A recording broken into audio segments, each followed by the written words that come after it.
All right. So in this video, I want to talk about how to handle additions and subtractions when negative numbers are involved. Now, first of all, this is the positive direction and this is the negative direction. So when you say plus 1, you're actually going to go forward. When you say minus 1, you're going to go backward. Now, um, let's use this example. Minus 5 plus 2. You're going to find this very interesting.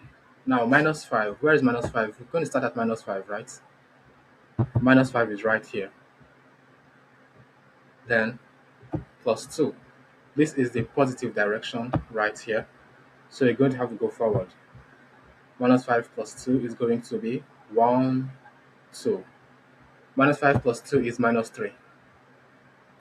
So how about minus 5 minus 1? If we are solving minus 5 minus 1, how do we go about it? Well, first of all, let's notice we're going to start at minus 5. Now, minus 1, minus is here, so minus means you go backward. Now, when we go backward once, we land at minus 6. You're going backward, minus 6. So, minus 5 minus 1 is minus 6. Now, let's look at plus 5 minus 1. We're going to start here. This is plus 5. And minus 1 means you go backward. Minus 1. Plus 5 minus 1 is plus 4. Okay? Now, what if we had plus 1 minus 4? So where is plus 1? Plus 1 is here. We're going to start here. Minus 4. We go back 4 times.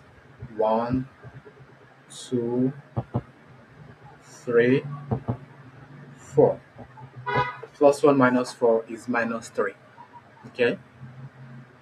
Alright. So that's basically how it works. And with this in mind, it's easy to calculate almost any number. 0 minus 6. That's quite simple. You start out from 0 and you're going to go back 6 times.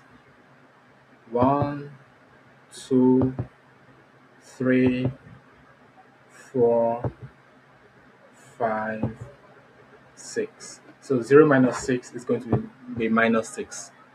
Okay, so that's it. So think of negative numbers as what you owe and positive numbers as what you have. When you have, in this number you had 5. When I take one more from you, you have 4.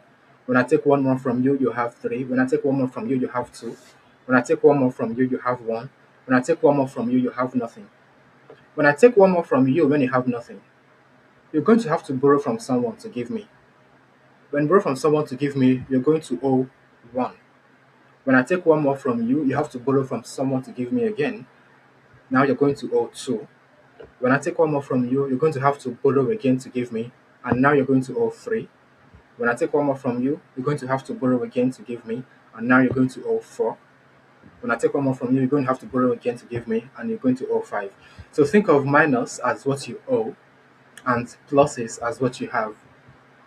Now, the further back you go, what you have decreases, and what you owe increases. You see, when I take something from you when you have nothing, what you owe is actually going to increase.